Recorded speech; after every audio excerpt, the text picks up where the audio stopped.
What do you think is the root of worship? I feel that it is gratitude. When you have gratitude in your hearts, worship comes very naturally. When you have gratitude in your hearts, nobody needs to tell you at this point of time you need to start praying. Nobody needs to tell you at this point of time you have to sing. We are not worried about the tune. We are not worried about the lights. We are not worried about anything. If you have gratitude in your hearts, everything comes out very naturally. When the worship team is over here, do you think that they are always perfect at every point of time? No. They come onto the stage with a heart of gratitude that this position has been given by God to them so that they can lead you into worship. They can make you experience of God. They have a huge responsibility on their hands, and that is the reason we are not looking for perfection, but we are looking for gratitude in their hearts, right? When you enter the presence of God, you need to have gratitude in your hearts. Now you might think that no, I have a lot of troubles in my life. Wherever I see troubles. I need not find troubles. Trouble finds me every day. I need not search for it. It is always knocking at my door. Then I want you to remind you again that do not worry, because God is always with you. When you have a heart of gratitude, you start attracting blessings of God automatically into your life. It acts as a magnet. The more the gratitude, the more the blessings into your life. The lesser the gratitude, the lesser the blessings in your life. But God is always there with you. Once you start filling your heart with gratitude, it happens automatically. Now, if you think that you can only have gratitude in your life when you have no troubles, it's not going to work like that. Because during these troubles, during these problems, during the difficult times you're facing, that is when you lead into God much more strongly. I'll tell you a small story. There was a man who was traveling to a distant place with a horse. He was traveling on a horseback.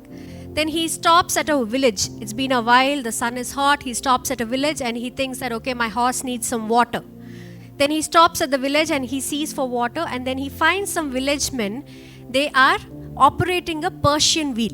What is a Persian wheel? So this has been way long back. This has been invented in Persia. The wheel has some buckets that keeps rotating. When it's rotating from a running source of water, it picks up the water and again it puts into a place where the water is required, like a shaft or a running water where it is used for agriculture or whatever requirement that they have. So that is a Persian wheel. So they were operating it. The horseman, the person who's having a horse, he takes the horse to that place and makes the horse to drink the water.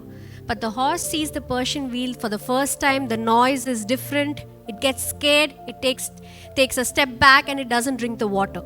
So the man concerned, he says that to the villagers, just stop the noise. So they'll stop the noise. Now what happens when the noise is stopped? The flow of water is also stopped. Why? Because of the noise, the rotation only, the water comes out. Now the person says that I am asking you to stop the noise, not the flow. He tells it to the villagers. Then the villager says, sir, if I stop the noise, the flow of water also stops. So you need to make the horse overcome the fear so that it can drink the water. Now today, if you are fearful of something, if you have troubles in your life, if you're fearful to enter into a new place, a new situation, a new life, God is telling you, if you stop and take a step back, you not only will not experience my presence, but also you will not able to drink from the water. That is the blessings, the wonders and the miracles. If you want to see, you have to overcome the problems. You have to overcome the fear. Now the good news here is you need not do it alone. God is not telling you, you do the entire thing I'm going to give you at the end. No, He's going to be with you all the way. Now Isaiah 41:10 says, so do not fear, for I am with you. Do not be dismayed, for I am your God. I will strengthen you and help you. I will uphold you with my righteous right hand.